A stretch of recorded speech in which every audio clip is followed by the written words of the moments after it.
धन्योऽहं कृतकृत्योऽहं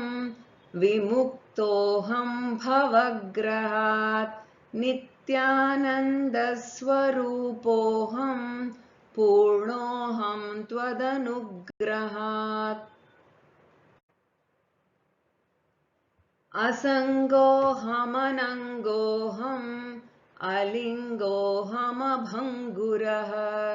प्रशान्तोऽहमनन्तोऽहम् अमलोऽहं चिरन्तनः अकर्ताहमभोक्ताहम् अविकारोऽहमक्रियः शुद्धबोधस्वरूपोऽहं केवलोऽहं सदाशिवः मय्यखण्डसुखाम्भोधौ बहुधा विश्ववीचयः उत्पद्यन्ते विलीयन्ते मायामारुतविभ्रमात् न मे देहेन सम्बन्धो मेघेनेव विहायसः अतः कुतो मे तद्धर्मा जाग्रत्स्वप्नसुषुप्तयः जले वापि स्थले वापि लुठत्वेषजडात्मकः नाहं विलिप्येतद्धर्मैः घटधर्मैर्नभो यता निष्क्रियोऽस्म्यविकारोऽस्मि निष्कलोऽस्मि निराकृतिः निर्विकल्पोऽस्मि नित्योऽस्मि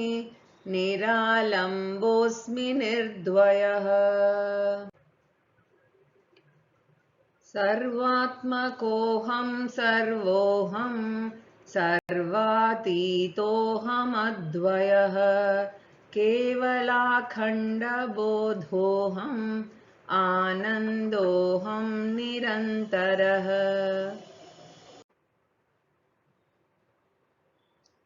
नारायणोऽहं नरकान्तकोऽहं पुरान्तकोऽहं पुरुषोऽहमीशः अखण्डबोधोऽहमशेषसाक्षी निरीश्वरोऽहं निरहं च निर्ममः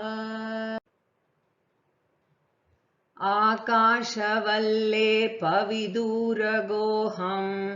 आदित्यवद्भास्यविलक्षणोऽहम् आहार्यवन्नित्यविनिश्चलोऽहम् अम्भोधिवत्पारविवर्जितोऽहम् न मे प्रवृत्तिर्न च मे निवृत्तिः सदैकरूपस्य निरंशकस्य एकात्मको योनिबिडो निरन्तरः व्योमेव पूर्णः स कथं नु चेष्टते पुण्यानि पापानि निरिन्द्रियस्य निश्चेतसो निर्विकृतेर्निराकृतेः कुतो ममाखण्डसुखानुभूतेः ब्रूते ह्यनन्वागतमित्यपि श्रुतिः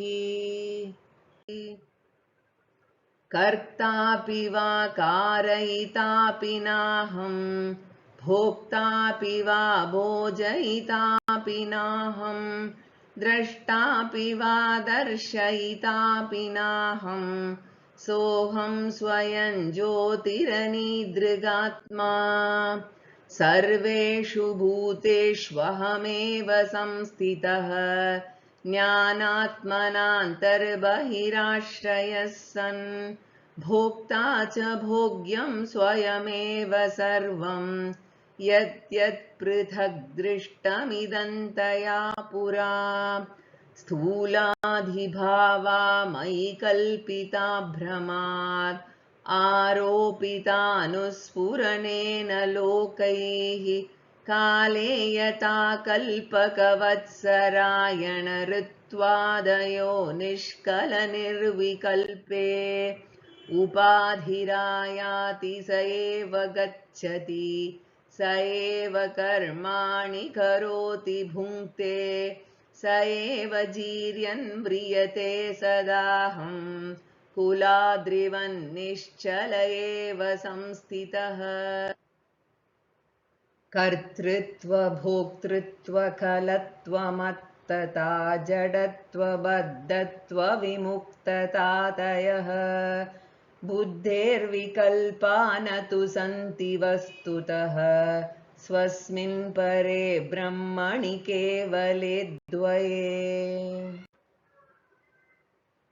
अव्यक्तादिस्थूलपर्यन्तमेतद् विश्वं यत्राभासमात्रं प्रतीतं व्योमप्रख्यं सूक्ष्ममाद्यन्तहीनं ब्रह्माद्वैतं यत्तदेवाहमस्मि। सर्वाधारं सर्ववस्तुप्रकाशं सर्वाकारं सर्वगं सर्वशून्यं नित्यं शुद्धं निश्चलं निर्विकल्पं ब्रह्माद्वैतं यत्तदेवाहमस्मि। यत्प्रत्यस्ताशेषमायाविशेषं प्रत्यग्रूपं प्रत्ययागम्यमानं सत्यज्ञानानन्तमानन्दरूपं ब्रह्माद्वैतं यत्तदेवाहमस्मि। स्वाराज्यसाम्राज्यविभूतिरेषा भवत्कृपा श्रीमहिमप्रसादात् प्राप्ता मया श्रीगुरवे महात्मने नमो नमस्तेस्तु पुनर्नमोऽस्तु नमो नमस्तेस्तु पुनर्नमोऽस्तु।